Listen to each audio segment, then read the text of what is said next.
Well, good afternoon. Today, our government shared our plan for growing a stronger economy that works for everybody. Our plan for jobs, our plan for opportunities, our plan to build Ontario. It's a plan that is prudent and responsible. It's a plan to protect the progress we have made. It's a plan to build for the future. And it's a plan to work for the workers who make it all happen. As a government, we do not want to go back to the politics of no. Instead, we are saying yes. Yes to building, yes to investing, and yes to growing. It's a plan that says yes to the better and brighter future that the people of Ontario deserve. I'll now take your questions. Peter, Minister, in the No problem, Rob. March 24th budget, you pointedly did not mention Highway 413 or the Bradford bypass, even though there were 40 mentions of highways in that statement. What has changed between now and then? Well, we're roughly 6 months further down the road, and what we're signaling today and making it very clear, Rob, is that we're building. We're serious about building Highway 413. This is the first time that we're actually putting money in the capital plan, that we're advancing the Bradford bypass. Of course, there's still a lot of planning and process and assessments that have to occur, and you don't build these things overnight, but we're very serious about moving people and goods. I mean, congestion and gridlock you just see it today. And with the population growing by about 1 million every 5 years in the greater Golden Horseshoe, 2 million over 10 years.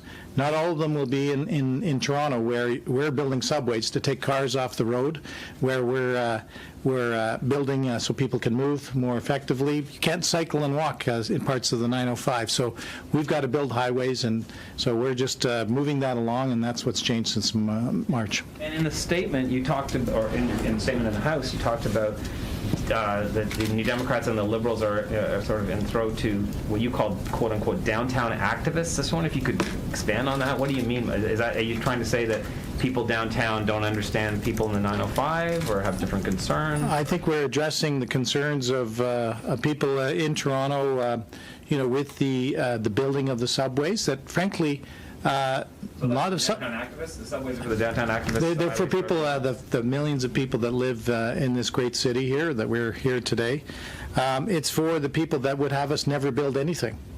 And I think it's not just targeting any particular individual, but the people who would never have us build a hospital, never have us build another road or another bridge. This plan that I've highlighted today, Rob, is so much about building and hospitals and long-term care facilities and highways and bridges and broadband, which we've accelerated. So that's what this is about, and it's addressed to the people who want us to build things. Minister, you mentioned the capital plan for these highways. The budget doesn't say, the economic statement doesn't say how much it's going to cost to build those. So why not, and why can't you tell the people of Ontario what it's actually going to cost to build these two highways? Well, it's still very early stages in the process. As Rob Benzie just mentioned, this is the first time we've actually put money in the capital plan for the Highway 413. We're advancing the plans, which are still early, on Bradford bypass, and of course there's a lot of commercially sensitive information that goes with that. But what I'm saying is that we're putting money aside. We'll continue to put money aside, and we'll continue as we go through the process of planning and design and the assessments to figure out exactly how much this is all going to cost. We haven't gone to any procurements, no competitive tenders. So, Mike, and I think you would know and would agree, it's premature to put definitive numbers in place. But as Rob Benzie just asked, we're putting money aside to build highways. Okay, so, and then the budget, though, for building hospitals, schools, and transit is exactly the same as your budget was to build hospitals, schools, and transit back in March. So how is that building Ontario if you're doing exactly what you were saying you were going to do back in?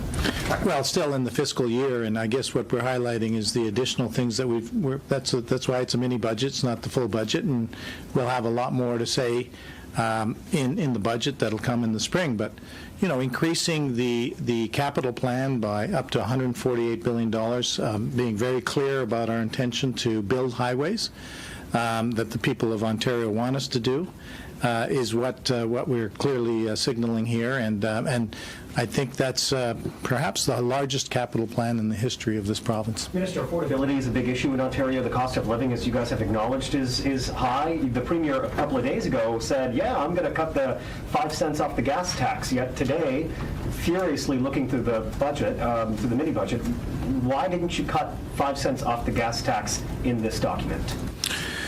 Well, you're right. The Premier did talk about the gas tax the other day, and I think you would agree, Colin, that by the price of a lot of things is going up, and the gas tax is part of that. And so the Premier very clearly mentioned that working with the federal government, we should try to find a way to make things more affordable for the people of Ontario.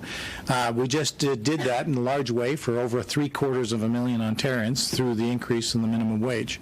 I mean, that's 760,000 people who just got a raise, and many of who are on their day-to-day expenditures and groceries and Christmas is around the corner and other holidays.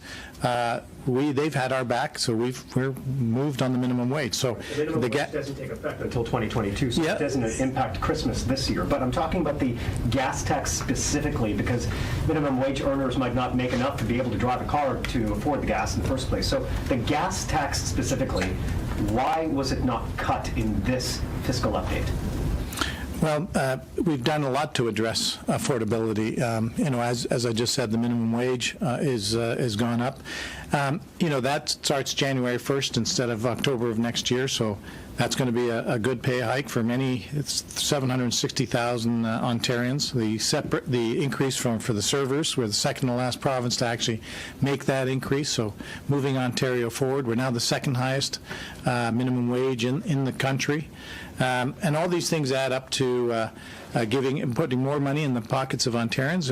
You would know, as many of you know, that we have some of the lowest personal income tax rates here in Canada, in this province. With our low-income tax credit, we are actually the lowest in all of Canada for people making up to $30,000. So we are addressing affordability. As the Premier mentioned on the gas tax, we're having lots of discussions with the federal government. I mentioned today, for example, the Ring of Fire, where we're investing $1 billion. We're asking the federal government, to join us in co-investing in the Ring of Fire and in many other areas where we have a very good dialogue with the federal government. Minister, on a similar topic, the middle-class tax cut that was promised in 2018 is not in this document. This document shows that income tax revenue is increasing at a level that wouldn't take account for something like that being introduced. Is that not happening? Is that not happening in this mandate? Is that going to be something you introduce in the budget to campaign on? Can you tell me where that promise is at? I'm not going to speculate on what we may or may not do in the budget. I've just tabled the fall economic statement, which Rob Benzie calls the mini budget, so I'll go with that. And we've very clearly, we have a plan to start to come out of the pandemic. We're not going to give up the hard-fought gains, and we made significant announcements today in protecting our fight against COVID-19, protecting our progress. But we're very clearly signaling that economic recovery is at hand, that building Ontario, these are good-paying jobs that will be across the province in terms of infrastructure build, and then working for workers and putting a number of things in place today, such as the jobs training tax credit, the staycation tax credit, so that people will travel and support businesses here in Ontario. The seniors home living tax credit, which will help many seniors retrofit their homes for as they in their home want to stay longer. So there's lots of things that address affordability. Today's not the day that I'm talking about personal income tax. Minister, how worried are you about inflation persisting and interest rates increasing? So, by the way, congratulations, Laura. Thank you very much.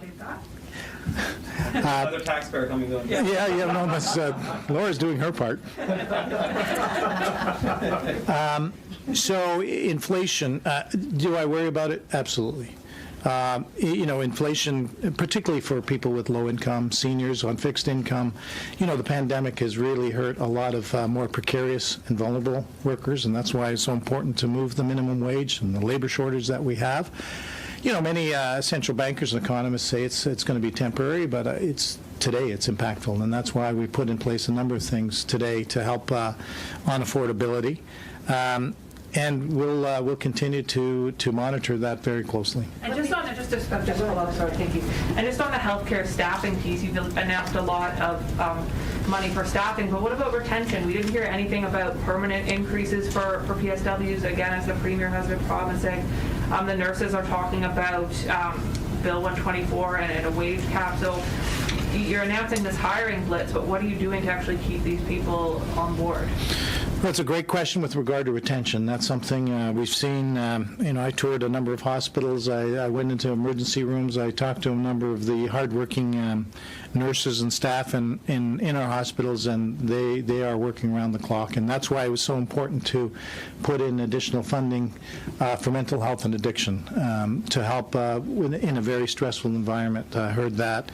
The hiring of 5,000 registered nurses and registered practitioner nurses, as well as 8,000 PSWs, is because we have people leaving the industry. We have people, we have an aging society where in lots of areas, like the skilled trades, like in the healthcare system, people are aging out. What's important for us to do is make sure that they have the training, that we build the capacity, modern facilities. I mean, in that same hospital that I toured, the ambulance bay has been converted into the emergency intake administration because they're running out of room. That's why it's so critical that we, as I mentioned in the budget, build hospitals, and many that I mentioned today, build more long-term care facilities, and then have the staffing to support that, the training, the modern facilities, and the retention.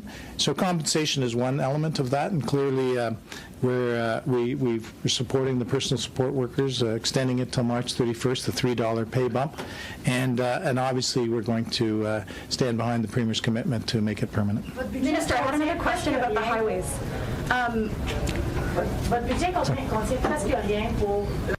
There's almost nothing for the environment. What message are you sending while we're actually seeing the COP26 in Glasgow? The minister, we're doing a lot for the environment. We're investing for electric vehicles here in Ontario.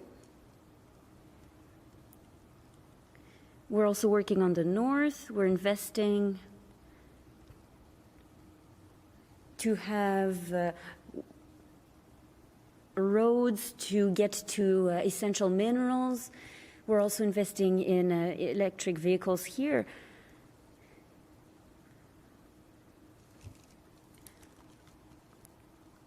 In Ontario, we want to have a zero net carbon. We are the greatest province in Canada regarding green bonds for green projects. So we're doing a lot here, and we will keep investing into the environment. I was hoping to ask you a little bit more about the highways. When it comes to the amount of money that you've just allocated for them, 1.6 here, 2.5 there, when the overall cost of Highway 413 is like $6 to $10 billion, according to some older estimates, how much do you actually expect that this money is going to push them forward? How serious are you about getting them done quickly? What are you expecting here? Well, very serious to get them done, number one. Obviously, we'd like to get them done as quickly as possible. I mean, there's gridlock and congestion today. Our studies indicate that there's $11 billion in lost productivity per year because of gridlock. Imagine what that's going to be like in 5 years when there's 1 million more people in the GTA. In 10 years, 2 million more people. So, this is a government that doesn't just talk about it. This is a government that gets things done. You saw how much talk there was for years and years about building subways in Toronto and in the GTA. We're getting it done. We've got commitments from the federal government, from the municipal government, the provincial government. We're moving forward so we can get cars off the road with public transport. But clearly we got to move goods in the 905 and parts of the province that are growing really fast.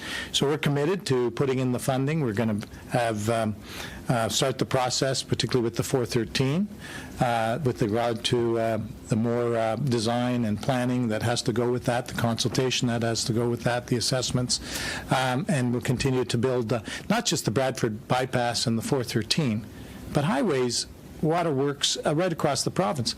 And I'll point you specifically to the Ontario Community Infrastructure Fund.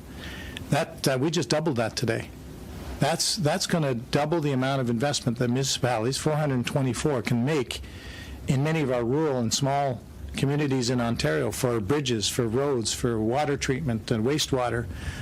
So we're getting things done. We're building infrastructure, and we'll commit the funds to get that done.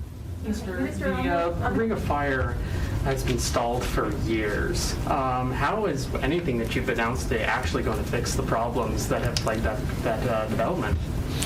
Well, one of the critical areas for the Ring of Fire, where there's proven reserves in some of those critical minerals that are necessary for batteries to power the electric vehicles, and I mentioned in French that we are investing significant dollars along with the federal government to attract electric vehicle production in Ontario, so the Oakville plant and Ford Oakville plant. The desire for the chromite is the issue. Yes, if I may, there is critical minerals that go into batteries, lithium, the cobalt, there's nickel and copper, but you've got to have infrastructure to get there. And so what we're committing is $1 billion to actually build the infrastructure so that we can put that value chain together, from vehicle production, the great jobs in manufacturing electric vehicles, to battery plants, to the critical minerals, and open up the north for prosperity.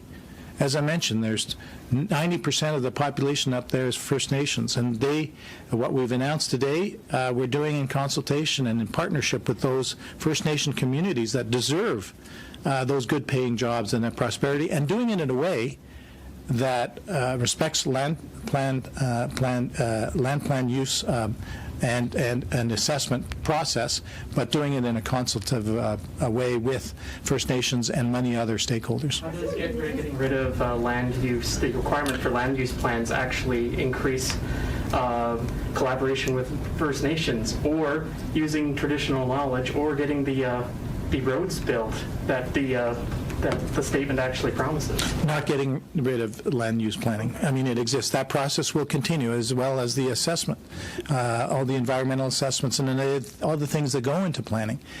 But doing it in a collaborative way, with the input of all the key stakeholders, and as well with the federal government to provide some of the funding. We're putting the money up. We're going to do it together, and I think this is critical for the prosperity of our north, and they've been forgotten for far too long. Minister, 19 time-limited funding, you're projecting to spend $3-something billion in the next year, next fiscal year. What kind of supports are you envisioning still needing at that point?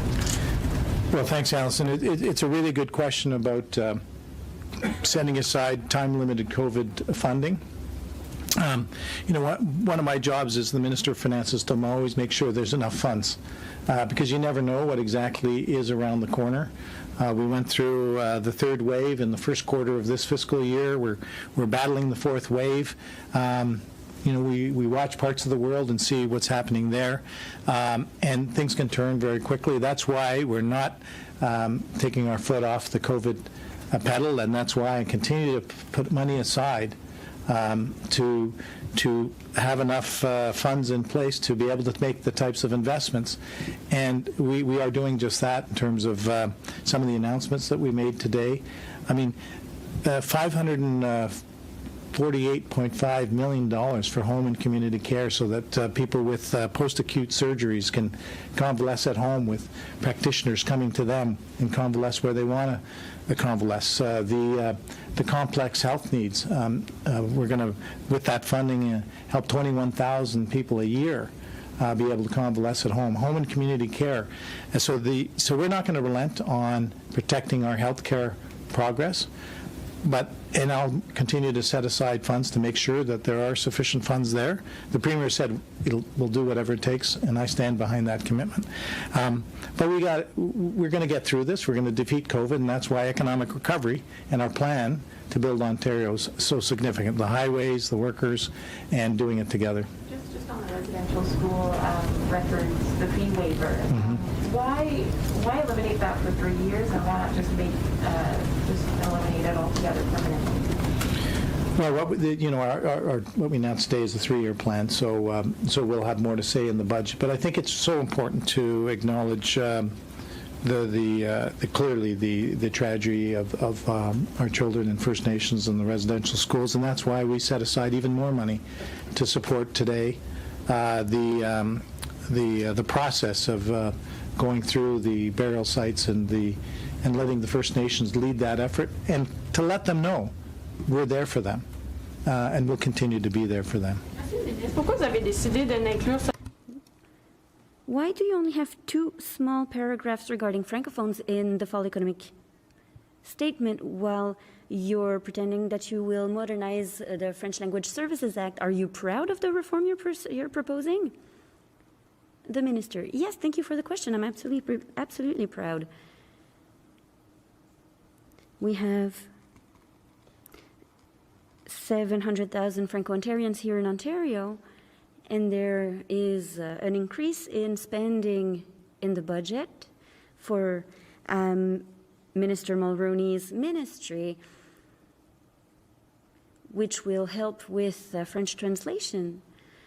I'm very proud of it.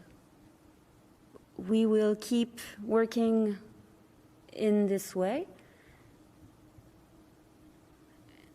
There is a French school in my constituency. I'm very proud of it, and we will keep investing and building Francophone schools, have French translation, and support Francophones for Francophone economic development, for Francophone entrepreneurs.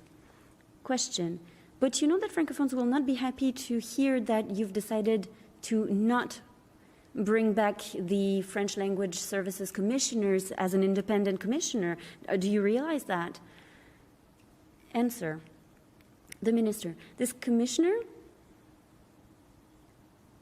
regarding this is an old decision, and we will keep supporting Francophones here in Ontario. And as I've said, it's important for me. We're all Canadians. I was born in Montreal. My 3 kids speak French. I speak French. And so we will keep investing in Francophones here in Ontario. In the fall economic statement about the environment specifically, only 4 mentions specifically about climate. Is the government saying no to climate adaptation and mitigation measures? Because I couldn't find much in the budget, which I thought was especially interesting because the Environment Minister is at COP26 right now. No, we're saying yes to the environment. Clearly, I'll get into specifics about the yes to the environment.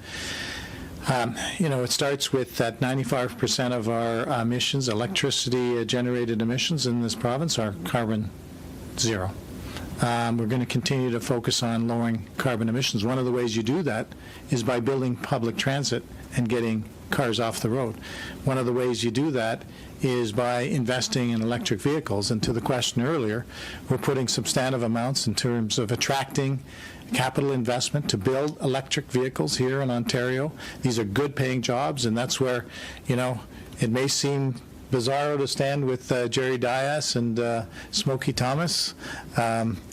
As someone asked the other day. But we're in this together to attract those good paying jobs. We've got great workers in this province. We've got great auto manufacturers. This is to build electric vehicle cars and lead North America in that production, along with, as I said, battery capabilities and critical minerals that go into that. We have all the ingredients here in Ontario, and that electric vehicle production, as demand goes up, will be built here in Ontario. That's good for the environment. And the last thing I'll say is we lead the country by a large margin on issuing green bonds. And what are green bonds? Green bonds are funding that we can only put against green projects. Ontario is leading the country by any measure, absolute and relative, on issuing green bonds, and we've issued some of the largest green bonds, in fact, one this year for $2.75 billion. So we're doing a lot for the environment. We're cleaning up parks, we're cleaning up water, we're cleaning up rivers and lakes, and we're not going to relent in that regard. This is the last question. Can I ask about the politics of Highway 413 and the Bradford bypass? I mean, you're saying the only reason that it's different now from the budget was because 6 months has passed. Well, 8 months from now, there is an election. If I have the timing right, but do I? 7 months. 7 months. 6 months to the writ being issued and 7 months to the 6 months election. until all of the COVID-19 measures lift as well. Does this, can you say that these two highways aren't an election ploy, that this doesn't have anything to do with the 905 and the Progressive Conservative Party trying to get more votes? This is helping all Ontarians. I mean, it's not just about building highways in the 905. That's an important piece that we're very serious about, that we announced today. But it's also about building hospitals, Colin. I mean, we're building a 250-bed brand new hospital in Brampton, 830 beds between the Mississauga Hospital and the Queensway Hospital, a new hospital in Windsor, Children's Hospital of Eastern Ontario. I mean, we're building hospitals. All significant to the Progressive Conservative Party. I mean, Windsor is significant, Peel is significant, Ottawa is significant to the PC Party, and the 905 York region is significant as well. So, are you building Ontario just for the PC Party? We're building for all Ontarians, and I think broadband. We're building broadband as well. We've accelerated the investment in broadband. We want to build by 2025. Excuse me, You're saying 7. This nothing to do. I'm with saying, 413 I'm saying, Colin, what we're clearly doing is investing for all Ontarians. When you get elected to support all Ontarians. And when I got elected back in June of 2018, at my victory speech, I said I'm reapplying for the job. And you got to work hard for 4 years, and then you got to reapply for the job, and we're all going to reapply for the job. What we announced today, I think, makes a lot of sense, and what Ontarians want us to move forward. They want us to rebuild this economy. They want to do it inclusively with all hands on deck, workers right across the province from all backgrounds, and we're going to do it. And we're going to lead this country in economic growth. That's our aspiration. And Frank, I'd go farther. We want to lead North America in economic growth and have good-paying jobs in this province. Great, thank you, everyone. Thanks, everyone. Downtown activists? I'm going to be active and go right through that door right now. But thanks, and have a good day, everyone. This has got Canadian flags and moose. And Colin used to ask me about that. And so it's a great Canadian tie that I bought in Boston.